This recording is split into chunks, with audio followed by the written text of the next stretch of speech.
Hello, my friends, and welcome to Fuck Around and Get Paid, the podcast where fun, flow, and strategy meet to help you get paid for doing what you love. I'm your host, Jennifer Liss, and in this episode, we're going to talk about how to get paid to be you. Let's dive in.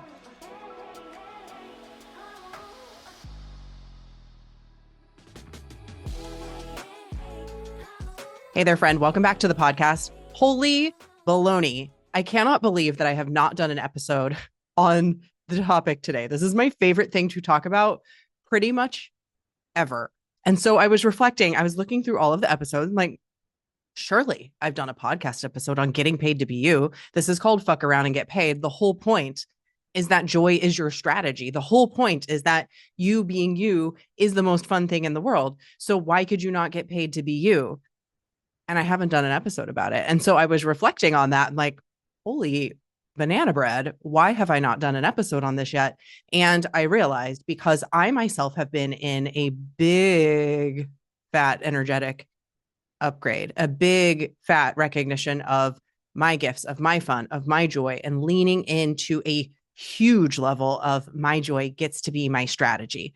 And I get to use this whole bag of tricks to do the thing that I love the most, which helping people get paid to be themselves, helping people to just have the glorious sense of relief that, wait, what? I get to be paid to be me. I get to be paid to have fun in this lifetime. That's what I get to do. And yes, absolutely. That is what you get to do. And so that's what this episode is going to be about. I want to tell you a little story about part of what it means to get paid to be you that I see a lot of people really missing. There's a few things that when I work with entrepreneurs, and especially my high level, my mastermind level, this is the crux. This is it. And I see it over and over and over. And I've been working with these beautiful individuals, and I looked at every single one of them that is at they're just at that inflection point in the difference between being totally booked up and realizing that they don't have to work themselves to death and realizing that there is some kind of magic that's here that they're just not seeing and that it could be so much easier. And there is this one thing. So that's what we're going to talk about in this episode because it's incredibly important.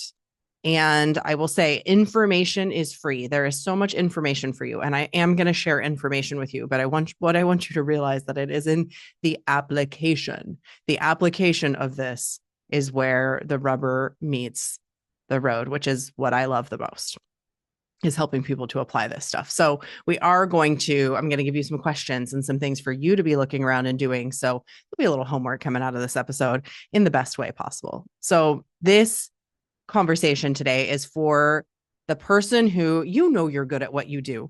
There is something that you are really fucking good at. Like you already know that there's something and you don't have to totally have it figured out exactly what that is, but you know what, I'm really strategic, or I'm really good with numbers, or I'm really good at helping people reflect back to people and being a really powerful mirror for people. I'm a great coach. I've got something, that there is something that you have, and you are so ready to stop fucking around and start fucking around and start packaging it into something that will sell so that there is a reciprocal energy that's happening for you in a really big, beautiful way. That's what this episode is for. So you already know, like deep down, you've got an it factor. There is something about you that your friends, that your partner, that your colleagues, the people who love you, they already love this about you. And so I know this for a fact. Every human being has this. We all have the people who love us. It's something that's just real. It's powerful. It's magnetic. It's the only you parts of your business, the you-ness of who you are. It's bringing that into your business. And that's how you F around and get paid. Because when you get to be you, that's the easiest thing that you can do in the world. But I'm telling you, and especially those of us who have been in self-development for a while, somewhere along the way, you decided that these parts of you are wrong. that I've got to fix that. I've got to overcome that. I've got to be a different person. I've got to like really figure out how to not be those parts of myself anymore because they feel wrong. And that could have happened in the self-development world. It could have happened when you were really, really, really, really young too. So these things are ultimately connected. And if you've been on this journey for a while, I'm telling you, you're ready for this big, powerful realization of, oh my gosh, what a relief. It should feel, I hope that this episode to you feels like a relief, because we're talking about what happens when you stop burying these parts of yourself and start leading with them instead.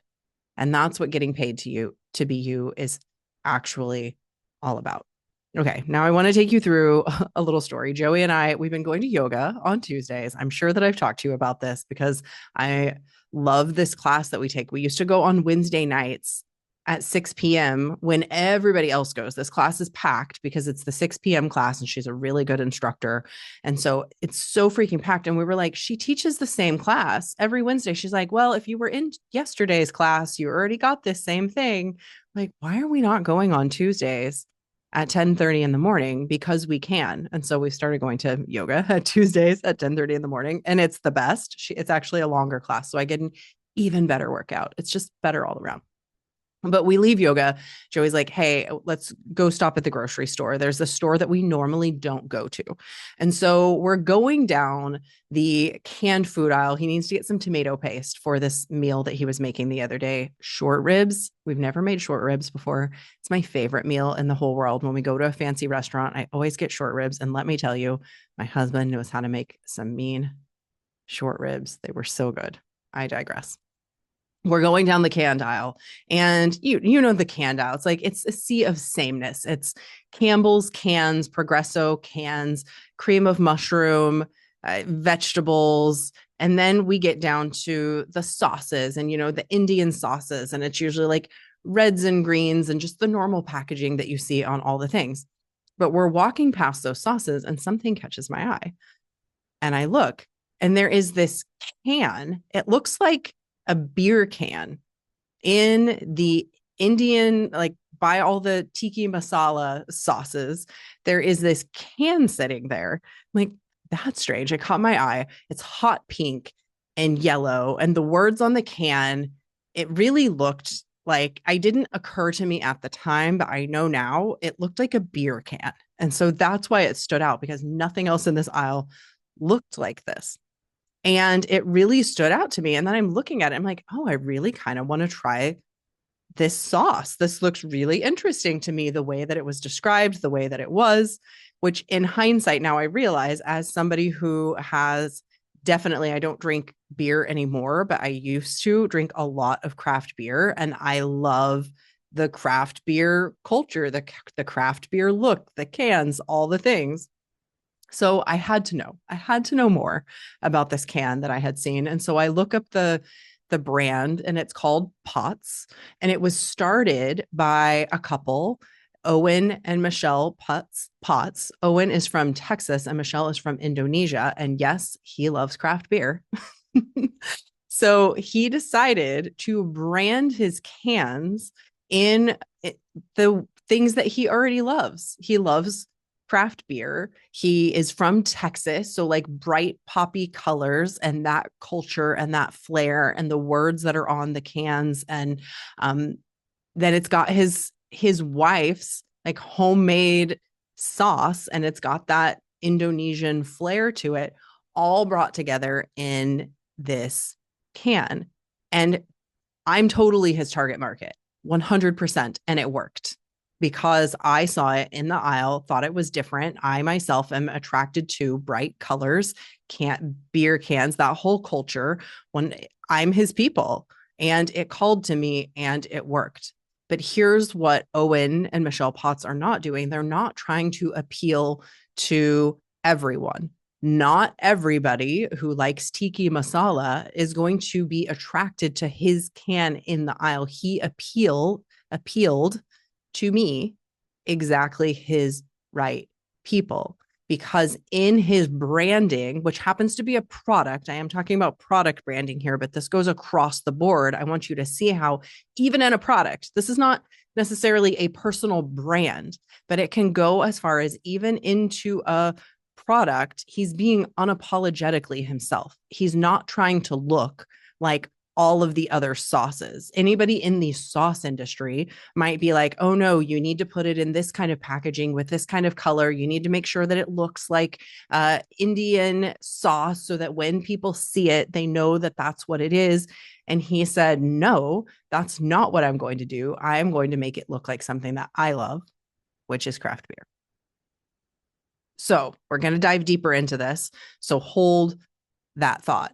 I want you to think about the last 3 items that you have bought. And I'm not talking about groceries, okay? I mean, the last 3 people that you paid for a service, a program, or a product or a course. Now, if your thing is a food product, you can definitely think about groceries. But for most of us here, we want to think about like a service that you paid for, a coaching program, some kind of digital product, or some kind of course. What have you actually bought?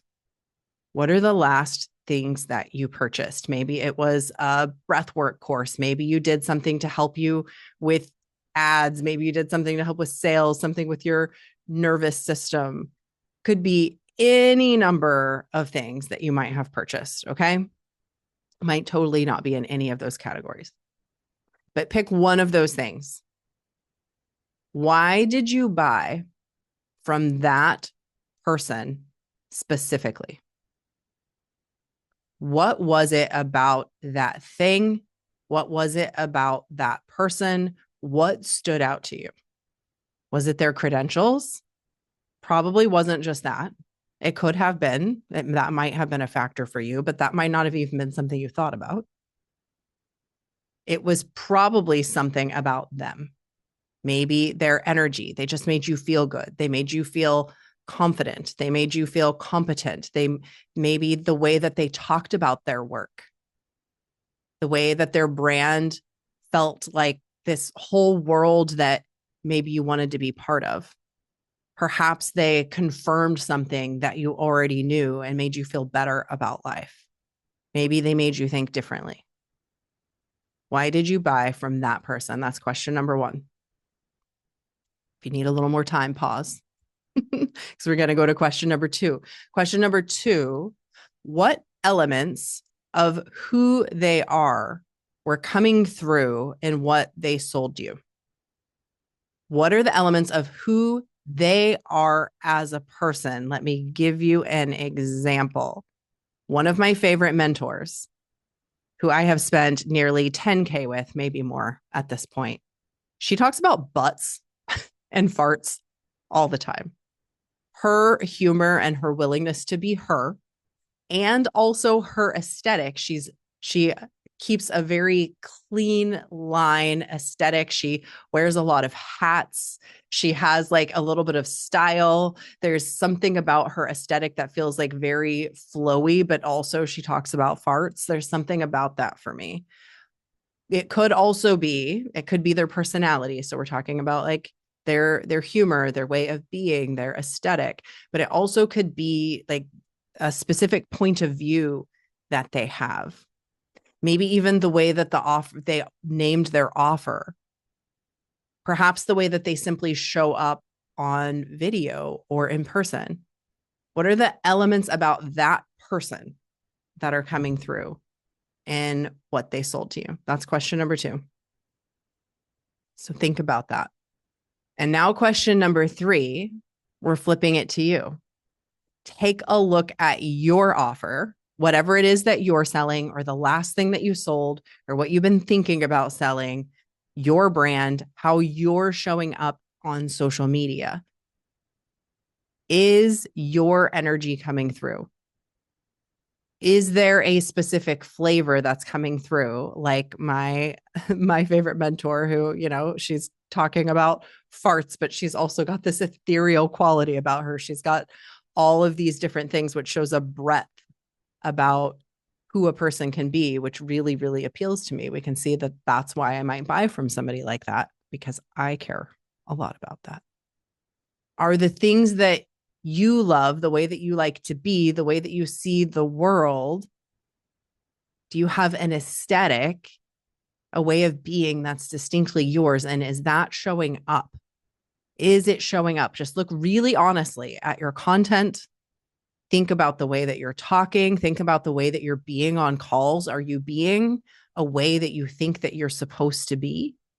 Does it look any like this is what a professional who is delivering this is supposed to be? Like, I think about the day that I walked into corporate. I went from hair. I was doing hair for many years, and I get this corporate job in this big office building. And on the first day, I snapped this selfie of myself that was like, corporate America, here I come. And I'm in this black blazer, and I've got my glasses on, and I've got in this pencil skirt, and I've got my tights and my little black flats. And I was like very ready for corporate America. I also happen to have bright blue hair because I did not lose that part of my aesthetic.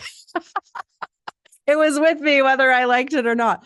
But I was in some ways feeling like I had to be, for the first couple of years in that job, I very much felt buttoned up. If you can't see me on video, if you're not watching on YouTube, I'm like grabbing my lapels.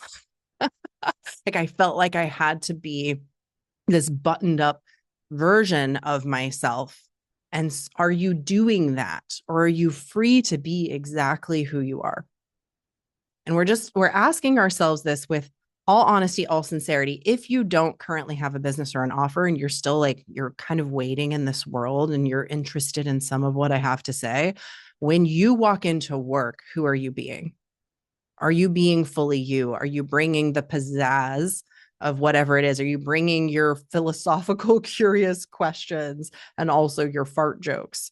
Or are you feeling like you have to be a certain kind of way to show up in this space? Because this is where we can start to see where we might actually be limiting the parts of ourselves that are the best parts. This is the best part. This is the best part. Because I want you to know this. When it comes to selling a thing, getting paid to be you, people like you will buy your thing. People like you will buy your thing. Are the people who you want to buy your thing people who feel like they have to be a certain way in order to be okay in the world, in order to get paid? Or do you want to work with people who feel free to be themselves, who feel free to be whole? Because if you are compartmentalizing yourself and not showing your best parts, which are your most interesting parts, which are often our most what we think are flawed parts, you're limiting your buyers. Your buyers literally can't see you because they can't see the you in it because you've edited it out. I know it's hard to look at. It's hard to see, but it's happening. It's happening with almost every business. It's happening with me too. And I keep telling my clients, I'm like, come with me, you guys, come with me, because as I have these realizations, I'm talking to you about them here on the podcast. I'm talking about them in the expansion room. I'm talking about them in my programs, and I'm actively working through it as I go because we are skyrocketing our potential this year. And you can come with me, or you can just listen and not do. Whatever you decide to do is fine, but I'm in full blown come with me mode. I'm seeing where I'm not doing this, and I am freeing myself. I am untethering myself. The name of my previous podcast, I am untethering myself to be more me, to break into stupid song, even though I can't sing in the middle of my podcast because I love it, because it feels good, because that's who I am. It's who I am. I have these random spurts of energy. Yesterday, Joey and I are on a walk, and I had this unbelievable urge to go run to the slide and go down the slide. So I handed him Alfred's leash with no words. I just took off running, ran down the slide, came back, took Alfred's leash back, and we continued on our walk. It's who I am, and it's who I will always be. There will always be digressions.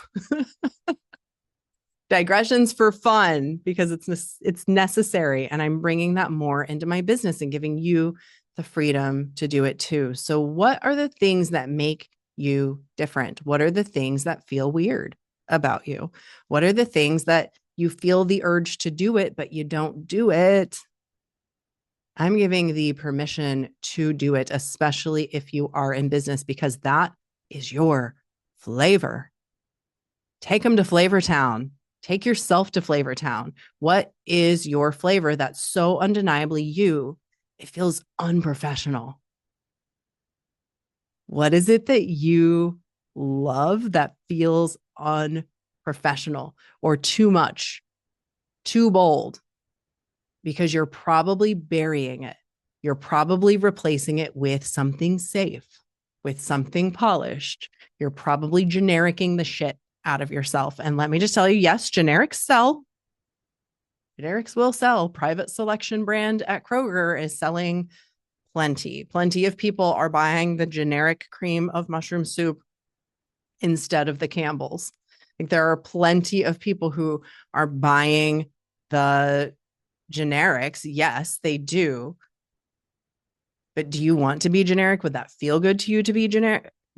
And you've got to put a lot of money behind being generic. I will just tell you, you can most certainly be generic, but they've got Kroger's money behind them. Those generic labels, right?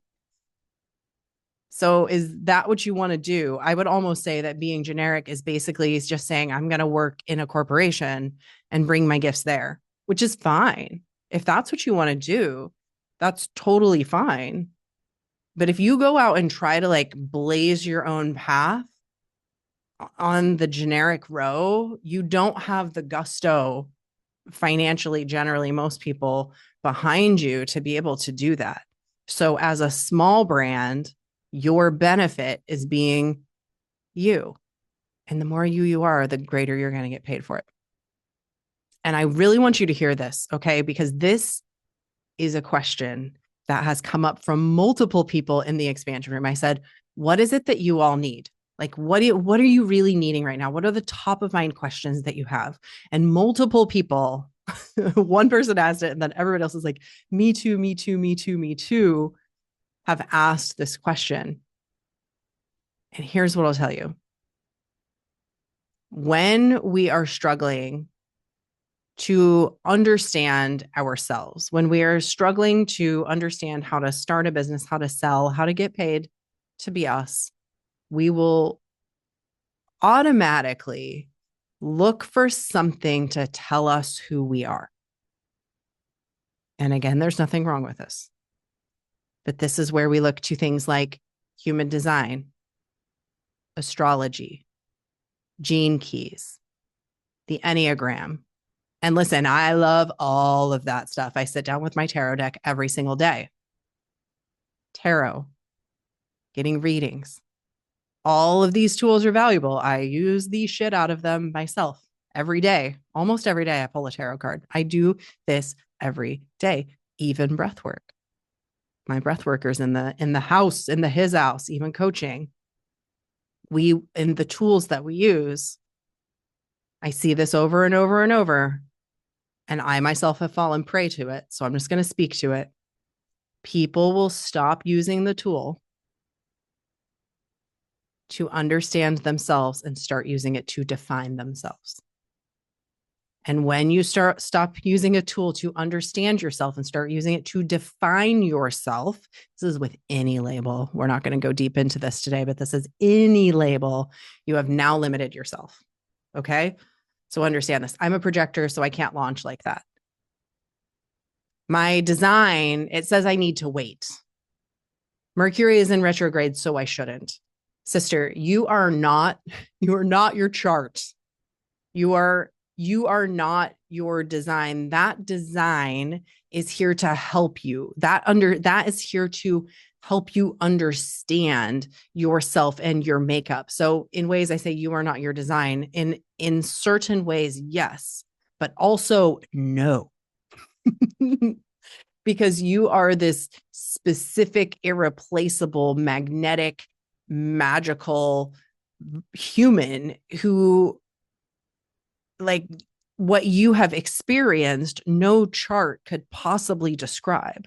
Because yes, there's the energetic imprint that you might have come here with, but then your energetic makeup had all of these wild and magical experiences that have layered on top of that, that have added so much nuance and character and coolness and just rad magic to what you are. So we can't use those tools to entirely define us. And if you use any label, if you ever catch yourself using any label to like, gotta say it, make excuses for ourselves or be the reason for things, we're in the wrong place. We're looking at it, it gets real weird. Okay. Let me give you just an example. Like, I'm full Sagittarius. You look at the definition of a Sagittarius and you're like, yep, that's Jen. And so when I see Sagittarius things, I appreciate it. And it sometimes can help me have some relief over who I am. It's like, oh, yes, well, of course, because I am a little bit crazy, but I'm also a Capricorn rising. So I'm always looking for ways to structure things. So I've got this, like, I desire to be free, but I'm learning to be structured. So that helps me a lot. And I use that a lot. And same with my human design. I'm a 6-2, which means that I'm a role model, but I'm also a fucking hermit. Like, I recharge alone. I need a lot of alone time, but I also like to step into the seat of teacher. I have learned a lot. I've had a lot of very hard internal experiences. So I very much relate to my human design. And I'm a generator. I've got a lot of energy and I can put a lot of energy into my work, which my work in my astrology is very much so a part of who I am. So all of that is very helpful to me. It helps me to understand the way in which I move in the world. Mostly, it brings me relief when I get confused, or it helps me to understand myself where I feel a little bit lost. And so when I pull a tarot card every day, what I'm doing with that card is helping me to get a little bit of understanding into the nuance of how I might be feeling about a situation, or how I feel about a decision that I made about something. It's not telling me who I am. Only you know that. Only you know that. And these tools can help you along the way. Do not get lost in the tool. That is not who the F you are. Okay. I have to say that because these tools are meant to help you come home to yourself, not to actually define yourself. And so we can really hide in them and we can sand ourselves down and we can play it safe and we can outsource basically our actual identity and who you are and how you want to be in this world and how powerful you are by burying the lead in it. The lead is you. It always is. You are the main character of your story. Okay. So what does it mean to actually get paid to be you? Like, how do we do that? I'm not talking about, like, when I say get paid to be you, sometimes I think this can get confused when we go on Instagram and we go start showing up there. Like, it's not about just airing out all of your personal details of your life. You actually do not have to do that at all. You don't have to share your kids. You don't have to share daily updates. You get to build a business around who you are, because you know what? If you're not that person, I am. I feel called. There are parts of my soul that do feel called to share very behind the scenes parts of my life. I'm a truth teller. I really value honesty. And so I am called from my soul to share a lot honestly. And I appreciate other people who do. And I buy from other people who do. Do we see that? That might not be you. You might not value people sharing stuff online. So if you go out and you start doing that because you feel like you should, because that's what you see the other coaches or other people in your industry doing, it's not going to feel good to you. And you're not going to attract the people who you want to work with, because then you're going to be attracting people who are feeling called to bare their souls. And you're not even feeling called to bare your soul, but you're just doing it because you think you should be doing it. Got it? So getting paid to be you is not about sharing behind the scenes content of your life. It might be something you do if you want to, and if it ends up feeling strategic in your business, but it's not what you need to do. It's really about your flavor, your unique flavor of who you are. That's your positioning. Going back to the sauce guy. Mr. Potts, Owen Potts. So his flavor, literally and figuratively, is his positioning. Product positioning your offer to the people who want to buy it. Positioning, again, label, we're getting into labels. Positioning an offer is a fancy way of saying, go out there, go forth into the world in the way that will connect with your people. That's product positioning, which is, backing it up one more step, you being you in your offer. Product positioning. You want people like you who like things that you like to buy your thing. So if you position your offer according to the things that you like, you know that you're always spot on with your positioning. Yeah. So craft beer lovers are his people. He actually did not need to do, probably they're a pretty big business. Have they done market research? Have they invested in a company to help them with their design? I don't know the facts of that. Like, he's in big grocery stores now. So at this point, yeah, maybe they've done some of that. But in his initial, when he's probably started his business going to farmers markets or wherever he was selling, he just had the idea, I like beer. What if we put my sauce in a beer can? Then I'll actually attract the kind of people who I want to approach my stand at the farmer's market. I'll have better, cooler conversations with people because the kind of people who want to come buy my sauce are getting in that sauce, right? So he's just being himself. And what a relief. Like, use that example to see how you being you in your brand and in what you offer and the way that you show up online, it gets to be such a relief. Like, all you need to do is be more yourself, and then more of your people are going to arrive. So that's how your point of view, going back to those questions that I asked, your point of view, your aesthetic, your humor, your way of seeing things, that is your product positioning. Fancy word again, that's a label. Don't get lost in the label. Your point of view, your way of being in the world is your positioning. And when you lead with that, the right people self-select. Yeah. This episode's a masterclass, my friends. Your energy is your marketing. So, when you see that, think back to those people who you've purchased from. You landed on their page. You somehow saw their social media. You saw the way that they were being. Maybe you bought a sweatshirt from somebody whose podcast you listen to. You like their podcast. You like the way that they talk about things. There's an inside joke, and you bought the shirt. So that's their energy. Their funny thing that they said one day on their podcast got turned into a product that you felt part of, and you purchased it. Like, what did that feel like when you bought that thing, when you bought it from them? You probably felt excited, depending what you bought. Maybe you felt a little bit called up, like, oh man, this is a little scary. If you bought some kind of coaching offer, I'm getting called up, I'm getting called in, I'm going to have to show up for myself. I'm doing this thing, I'm going all in. But that's their energy. They're the kind of people who call people up into going all in. So notice how the energy of the person's offer that you buy, like, it's their energy that's in it. And that's all you need to do. That's all you need to do. That's it. Except that you've got to own the shit out of that. It takes some gusto. It takes some nervous system regulation. It takes the energetics. It takes having strategic understanding of what we're doing here. That, by feeling relief, by getting to be myself, I'm attracting the right people. So I need to call myself into that. I need to notice where I'm not doing that. I need to do the energetic work. I need to actually take the actions that are going to help me notice where I'm slipping up in that. Yeah. Because I see